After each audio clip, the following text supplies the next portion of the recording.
Ես ամեն ինչ մենակով արեցի, այս դարձել է մեր դարի սլոգանը։ Կանայք սոցիալական ցանցերում գնալով ավելի շատ են կիսում տեսանյութերով, որտեղ նրանք բացատրում են կամ գուցե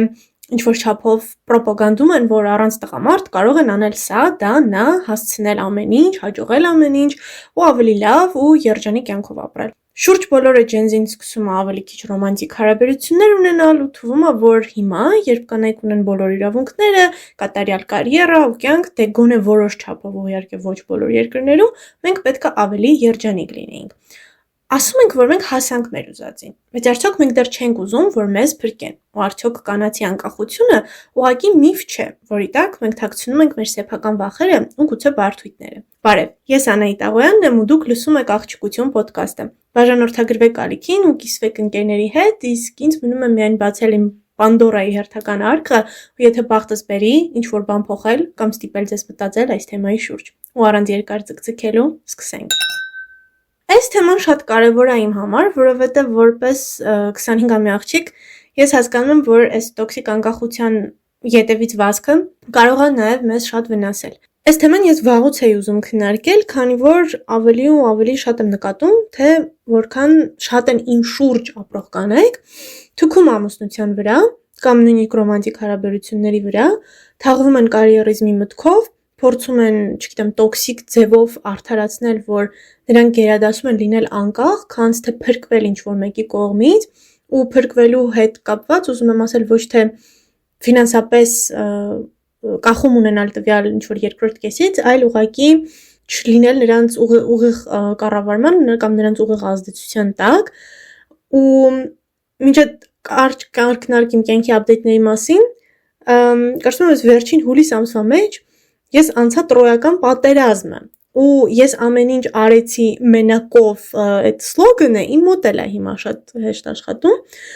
որովհետև այս գերմանական բուհերը այդ աշխարհի ամենադեգեներատ բանն է, որ կարա ինչ-որ մեկի հետ կատարվի,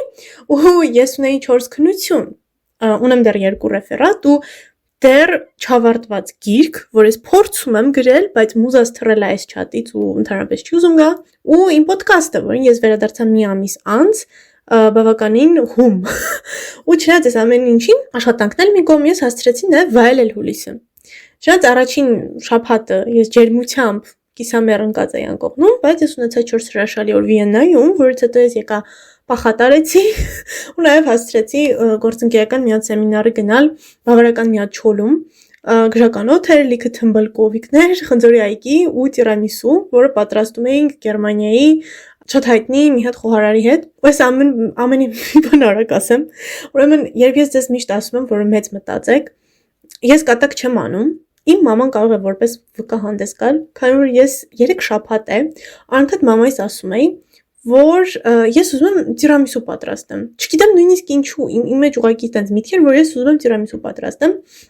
Ես շատ խառն էի ես կոմենկում ու գուշակեք տիեզերքը ինձ ինչ ա ուղարկում, տիրամիսու սարքելու մաստեր-կլաս այդ գերմանացի խոհարարի հետ։ Իմ ոդքասթի ինտրոները միշտ խառն են, okay? But stick with me։ Ու ես հիմա ամբողջովին sense մի հատ հանգստացած ու վերջապես վերադարձա մեր աղջկական թեմաներին ու քանի որ ես ամեն ինչ արեցի, այս ամենը կատարվեց իմ հետ, ու ես ամեն ինչ արեցի մենակով ու ես փորձեցի ինչ-որ ձև ոչ եսասիրորեն վերաբերվել այս ամենին եւ ամեն ինչին եւ նաեւ շնորհակալ լինել, որ իմ մոտ այս ամեն ինչը ստացվեց։ Ուզում եի նաեւ անդրադառնալ հենց այս կանացի անկախության թեմային։ Արդյոք ես ինքս ուզում եմ, որ ինձ փրկեն, թե ինձ շատ էլ դզում է իմ կյանքը։ Դրա համար գլուխ մեկ կանայք ցանկանում են անկախ լինել, քանի որ այդպես ավելի ապահով է։ Ու հա, այս պատմության մեջ այս երևի ամենակարևոր կետերից մեկն է, քանի որ անկախ կյանքը պաշտպանում է քեզ կախումներից ու հանկարծակի վրա հասնող իրավիճակներից, չգիտեմ, ինչ-որ ֆորս մաժորային քաոսից։ Որովհետև եթե դու ամբողջ կյանքդ կախված ես մեկ ուրիշ մարդու որոշումներից, դու իրականում էլ երբեք ազատ չես։ Օրինակ շատ հաճախ երբ ֆիլմեր եմ նայում կամ չգիտեմ ինչ-որ մեկի պատմություններն եմ լսում ինչ-որ հարաբերությունների մասին, որտեղ ֆինանսապես ամբողջությամբ դուք կախված եք ձեր զուգընկերից, եթե տվյալ մարդը մի օր որոշի հեռանալ կամ նույնիսկ դուք պարզապես որոշեք բաժանվել, ձեր ամբողջ կյանքը, հավանականությունը, որ ձեր ամբողջ կյանքը տակնուվրա կլինի, այսինքն 180 աստիճանով կփոխվի, այդ ավելի շատ մեծ է։ Ու այստեղ խոսքը նույնիսկ միայն սիրո մասին չի, այստեղ կարա լինի տունը, աշխատանքը, երեխեքը, ձեր սեփական ապագան։ Ու ես կարծում եմ, որ մեր սերնդի աղջիկները ասում են, ես ինքս պետք է կարողանամ ինձ ապահել, որովհետև վախն է մեծ ու նաև մեծ է այն հասկացումը ու ընկալումը, որ մենք շատ կորցնելու բան ունենք։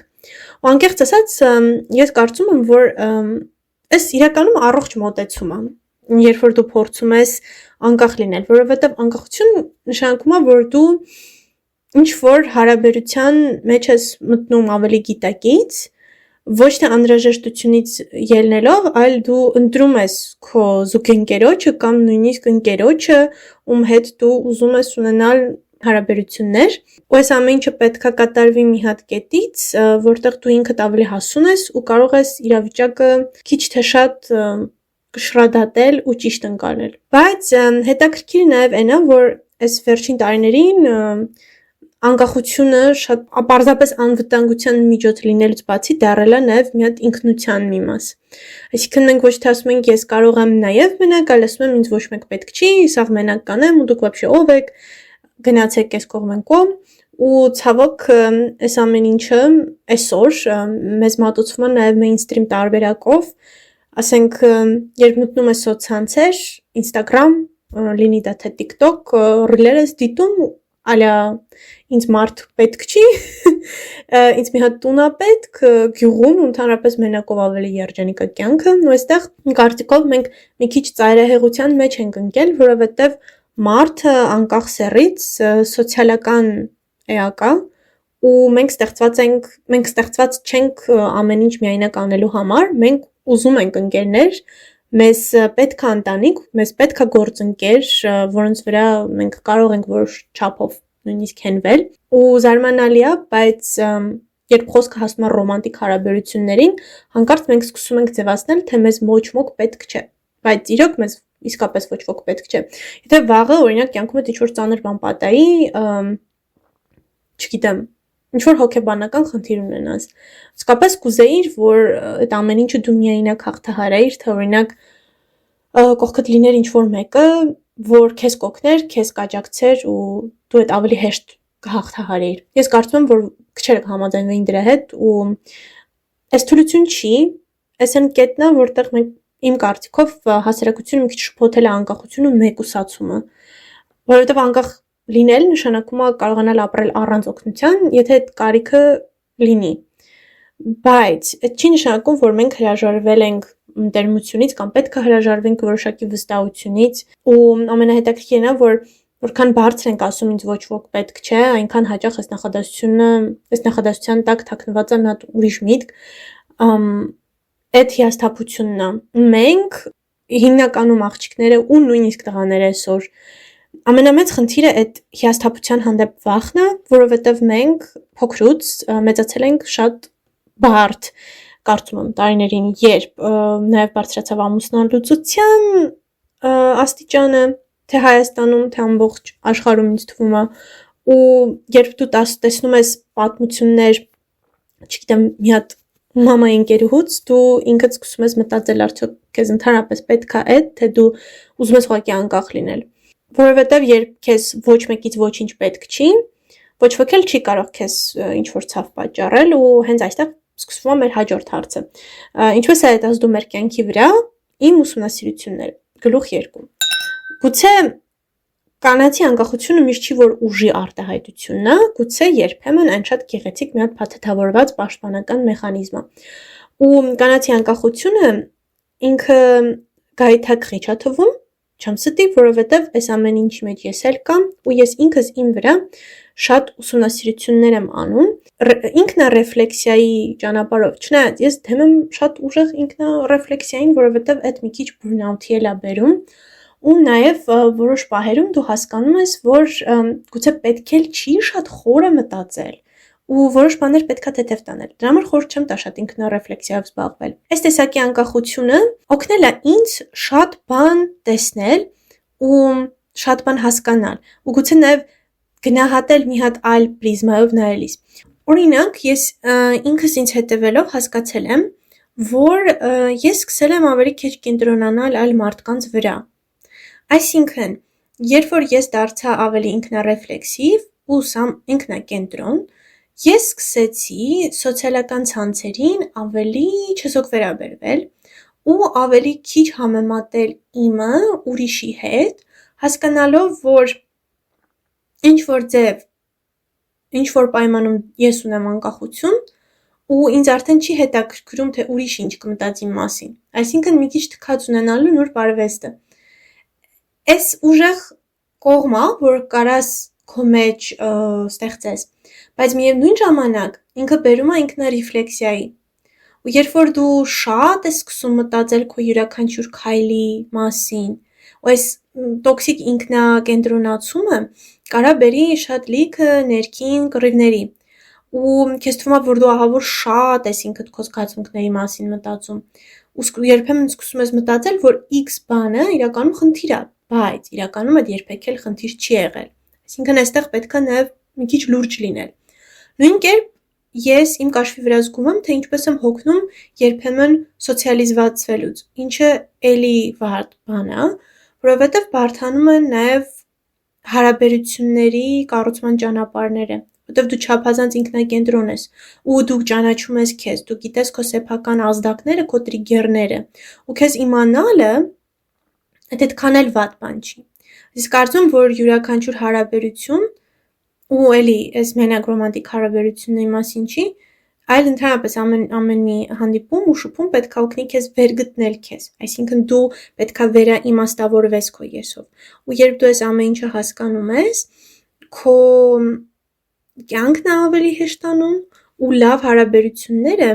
քեզ նաև հնարավորություն են տալիս նորից ու նորից վերագտնել քեզ, գուցե մի փոքր ուրիշ մարդու տեսանկյունից։ Ու հենց դրա համար եմ ես երբեմն մտածում, որ այս անկախությունը ինքը շատ հրաշալի բան է։ Մինչև այն պահը սակայն, երբ այն սկսում է մեզ համոզել, թե ուրիշ մարդիկ մեզ այլևս ոչինչի համար պետք չեն։ Ու ինքս, երբ նայում եմ իմ շրջապատի մարդկանց, լինի դա ավելի արևմտյան մտածելակերպ կամ թեկուզ Հայաստանում ապրող որոշակի աղջկա մտածելակերպ։ Ընկերներիցս մեկը այստեղ ասել էր. ես այսքան բանի եմ հասել, ինչի ես թողնեմ այդ ամեն ինչը X մարդու համար ու օրինակ ընտրեմ ամուսնությունը, եթե ես ամեն ինչ արեցի մենակ, ես կռվեցի դրա համար ու ես հասա այդ։ Ինչը էլի շատ հետաքրքիր ուսումնասիրություն է։ Ու քո կյանքի վրա ազդեցությունը, ինչպես ասեցի, այդ ինքնաանալիզն է։ Դու սկսում ես ֆիքսվել քո վրա։ Երբեմն դրա համար շատ միայնակ մնալը էլի թակարդ է ու վտանգավոր բան։ Գլուխ 3. Էմոցիաներ, էներգիա ու տոտալ վերահսկողություն։ Կարծում եմ անկախության ամենամեծ գինը մենք վճարում ենք ոչ թե ֆինանսապես կամ ֆիզիկապես, այլ էմոցիոնալ ֆոնով։ Գլուխ 2-ին որոշակի հավելում, որովհետև երբ երկար ժամանակ համոզում ես քեզ, որ ամեն ինչ պետք է ինքդ անես, կամանց սկսում ես հավատալ, որ ոչ ոքի չպետք է վստահես, սկսում են շատ խնդիրներ։ Ես դա անվանում եմ զրահ։ Այս զրահը մի օրում չի առաջանում։ Իրականում մեզնից շատերը դրանով մեծացել են։ Մեզ սովորեցրել են ուժեղ լինել, չլացել, չծանրաբեռնել ուրիշներին, մեր խնդիրներով կամ ինչ-որ հարցերով ոչ մեկից ոչինչ չսպասել, չակնկալել, որովհետև եթե դու ակնկալում ես, ու եթե դու սպասում ես, որ ինչ-որ մեկը քեզ կփրկի, ապա դու անպայման կհիասթափվես։ Այս ամեն ինչը 2000-ականների սկզբից, քանի որ ես 2001 թվականի ծնունդ եմ, ինձ այդ ամեն ինչը հեշտ է գնահատել 21-րդ դարի սկզբից, բայց կարծում եմ ուրիշների համար թեկուզ 90-ականներն էլ կլինեին նույն օրինակից, բայց եթե դիտարկենք միայն 2000-ականները, ապա եթե ֆիլմերն էլ նայենք, տեսնում ենք, որ հիմնականում գլխավոր հերոսուհիները փորձում են միշտ girl boss, ուժեղ, ինքնակենտրոն, ինքնազարգացած, անընդհատ զարգացող, որոշակի կերպարով մտնել, դիտորդի աչքերի մեջ ու որոշակի ազդեցություն թողնել նրանց վրա։ Ու մենք մեծացել ենք սրա հետ, մենք չենք կարա դրա դեմ ինչ-որ բան անենք։ ու ինչ որ պահից այս ամեն ինչը դառնում է մեր բնավորության մի գիծը, որովհետև մենք սիրում ենք հետևել այն մարդկանց, որոնք մեզ համար որոշակի մոդել են ծառայում։ Երբ որ դու ֆիլմեր ես նայում, որոնք շատ հետաքրքիր գունավոր գույներով, ասենց ինչ որ բազմերանգ cool կյանք են ցույց տալի օրինակ Նյու Յորքում, դու հասկանում ես, всё-таки մենակ լինել այդքան էլ վատ չի, որովհետև ես կարամ անեմ SNN ու ընդհանրապես թողից ոչ մեկ չփրկի, ես մենակով էլ ամեն ինչ կանեմ։ Դու սկսում ես նաև վերահսկել ամեն ինչ, քո զգացմունքները, քո խոսքերը, քո արձագանքները որոշակի ազդակների վրա ու նաև քո հարաբերությունները, որովհետև եթե ամեն ինչ վերահսկողության տակ է, թվում է ոչ ոք չի կարա քեզ վիրավորի կամ վնասի։ Իսկ կանայք սիրում են լինել ապահով։ Ու ես կարծում եմ, որ այսօրվա աղջիկներն էլ հիմնականում հենց ապահովության հետևից են ընկած, որ իրանք ունենան իրանց ներքին ապահովության զգացումը։ Բայց իրականում այդ սրահը միայն ուրիշներից չի պաշտպանում մեզ, այլ ինքը սկսում է նաև բաժանել մեզ մեր սեփական զգացմունքներից։ Մենք սկսում ենք դժվարությամբ օգնություն խնդրել։ Դժվարությամբ ենք սկսում ընդունել նաև հոգատարությունը, նաև կոմպլիմենտները։ Ու այստեղ մի հատ կարևոր բան ասեմ, վերջին շրջանում ես նկատել էի, որ երբ ինձ կոմպլիմենտ են անում, ես անընդհատ ցանկանում եմ փոխադարձ ինչ-որ լավ բան ասել։ Ես չեմ ասում, որ ընդհանրապես պետք չի մարդկանց փոխադարձ կոմպլիմենտներ անել, ոչ, որովհետև պետք է լինել շատ քաղաքավարի ու ինչքան բարություն տաս, այդքան բարություն քեզ կգա, բայց ես անընդհատ ասում եի, վայ, մերսի, դու էլ, չնայած որոշ պայմաններում պետք է նաև ուղղակի սովորել ընդունել, որ դու լավ ես ինչ-որ բան արել ու կամ չգիտեմ, ինչ-որ այդ օրը դու շատ գեղեցիկ տեսք ունես, դու ուղղակի պետք է պատրաստ լինես ընդունել այդ կարծիքը, ընդունել կոմպլիմենտը ու հասկանալ, որ ոչ միշտ, բայց երբեմն պետք է նաև մի քիչ եսասեր լինել եւ շնորհակալ լինել մարդկանց։ Ու չեմ ասում, որ պետք չի մարդկանց նույն կերպ պատասխանել, ոչ մի դեպքում, բայց կան պահեր, երբ անհրաժեշտ է զգալ քո սեփական ուժը, ինչը շատ կարևոր skill է, որ ես կարծում եմ ես այս տարի ինչ-որ ձև սովորեցի ու ընկալեցի ու ես շատ ուրախ եմ դրա համար։ Նաև մենք դժվարությամբ ենք սկսում ասել, որ ինչ-որ բան չեմ կարող կամ վախենում եմ ինչ-որ բանից, որովհետև մեր ներսում մի հատ ձայն անընդհատ կրկնում է, որ դու պետքա անես այդ, դու պետքա կարողանաս ամեն ինչ մենակ։ Ու գիտեք, այստեղ ամենացավալին որն է, որ այս զրահը սկզբում ստեղծվել է որպեսզի քեզ պաշտպանի, բայց տարիների ընթացքում ինքը սկսել է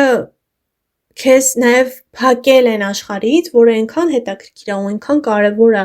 ու այնքան հավես է։ Ու դու այդ ամեն ինչ արել ես, որպեսզի ավելի քիչ հիասթափվես, բայց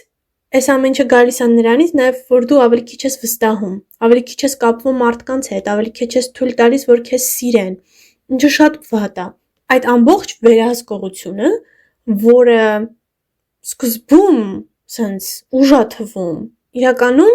ահռելի էներգիա է խլում, որովհետև պատկերացրեք ինչքան հոգնեցնող է անընդհատ ամեն ինչ միայնակ տանելը, անընդհատ ձևացնելը, որ ամեն ինչ կարգին է, անընդհատ ուժեղ լինել, փորձելը, ու ես չեմ կարծում, որ մարդը ստեղծված է այդպես ապրելու համար։ Այս վերջերս նաև հետազոտություններ էի կարդում, որ կանանց որոշակի հորմոններ, կանացի հորմոններ կտրուկ իջնում են, երբ որ նրանք երկար ժամանակ ամեն ինչ միայնակ են անում, չունեն որոշակի հարաբերություններ կամ շատ ինքնամփոփ են, ինտրովերտ են դառնում, չեն ցանկանում շփվել, սոցիալիզացվել։ Պետք է ուղղակի հասկանանք, որ այդ ամեն ինչը նույնիսկ դոպամինը ընկնում է, ինչը ահռելի ազդեցություն է ունենում կանացի առողջության վրա, որովհետև մեր ոդկասթը հենց աղջիկության թեմաների մասին է ու չգիտեմ կանացի առողջության մասին հոգ տանելը այդ ամենակարևոր բանն է ու ես նույնիսկ ասեի, որ կանացի առողջությունը մեր գերուժն է, որը նաև քո ամբողջ կյանքի, քո էներգետիկայի բավականին կարևոր մասներից մեկն է։ ու ես կարծում եմ, որ իրական ուժը ոչ թե երբեք չկոտրվելն է, այլ այն, որ դու կարողանաս ինչ-որ մեկի ներկայությամբ հանես այդ զրահը ու չգիտեմ, օրինակ ասես, որ հա ես այսօր իսկապես ինձ վատ եմ զգում, օրինակ օգնության կարիք ունեմ ու կարողանաս վստահել առանց անընդհատ մտածելու, թե ինչ կլինի, եթե մի օր այդ մարդը հեռանա կամ եթե ինձ խաբեն, որտեվ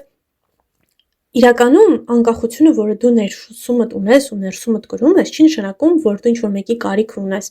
այլ նաև այդ անկախությունը ցույց է տալի, որ դու կարաս, դու էմպաթ ես ու դա կարող ես նաև մարդկանց օգնել, ինչը ուղղակի մեծ հզոր ուժ է, ինչքան շատ դու կարողանաս նաև այլ մարդկանց օգնել առանց ակնկալելու ինչ-որ բաներ, բայց նաև սիրելով մարդկանց ու ստանալով այն սերը, որը գալիս է քո ուղղությամբ, այդ չի նշանակում, որ դու կլինես խոցելի, այլ կնշանակի, որ իսկապես դու լավ մարդ ես ու դու շատ ուժեղ մարդ կլինես։ Գլուխ 4. Ինչպես վստահել։ Կարծում եմ վստահել թե կյանքին, թե տիեզերքին, Աստծուն, թե մարդկանց, որոնք ապրում են մեր շուրջ, ու ամենակարևորը հենց մարդկանց, էս պետք է։ Գիտեք, երբ դուք վստահում եք, ուղղակի ու չեք ակնկալում ոչինչ, ապա դուք նկատում եք, որ վախերը իրականում կրկնապատկվում են, ու այս պարադոքս է։ Եթե ինչ-որ ծանր ինչ պետք է տեղափոխեք, ու հանկարծ ինչ-որ մեկը օգնության ձեռք է ուղղում, դու սենց միանգամից փակվում ես, որովհետև կտրականապես ասում ես, չէ, որովհետև դու նախապաշարմունքներ ունես։ Ասում ես, այսա կխաբի, տոպրակներովս կփախնի։ Իհարկե այս ամեն ինչը իրականության հետ որոշակի կապեր կարա ունենա, որովհետև ոչ բոլոր մարդիկ են բարի, բայց այս զգացողությունները գալիս են նրանից, որ էլի հա, երրորդ գլխում խոսացինք, այդ զրահից է։ Նույնիսկ, եթե իրականում քո մեջ կա արդեն ցավում է, մենք մեկը սովորել ենք, որ մենք պետք է ամեն ինչ անենք մենակ։ Բայց եթե ամբողջ կյանքդ կառուցես միայն մի մտքի վրա, որ մի օր քեզ անպայման ցավեցնելու են, քեզ ցավ են պատճառելու, վերջում ինքդ քեզ զրկում ես ամենագեղեցիկ բաներից, որն է մտերմությունը, ընկերությունը, սերը, վստահությունը, ամենադրական բաները, որ կարան լինեն այս աշխարհում։ Ու կյանքում ոչ մի հարաբերություն երաշխիքով չի տրվում։ Այս ամենաանհարմար ճշմարտությունն է, որը մենք որպես իքական սեռի ներկայացուցիչներ կարող ենք լսել, բայց դու երբեք չես կարող 100%-ով համոզված լինել, որ ամեն ինչ լավ է լինելու։ Բայց երևի հենց այդ վստահությունը, ոչ թե համոզված լինելը, որ քեզ երբեք չեն ցավեցնի, այլ որոշելը, որ չնայած այս հնարավորությանը դու միևնույնն է պատրաստ ես բաց լինել։ Գուցե իրական անկախությունը ու պետք չի ասել, որ ինձ ոչ ոք պետք չի, եթե դու նույնիսկ սպիտակ ձիով ասպետ ես, մի փրկիր ինձ, այլ ուղղակի պատրաստ լինել ու կարողանալ ասել, որ եթե հարկ լինի,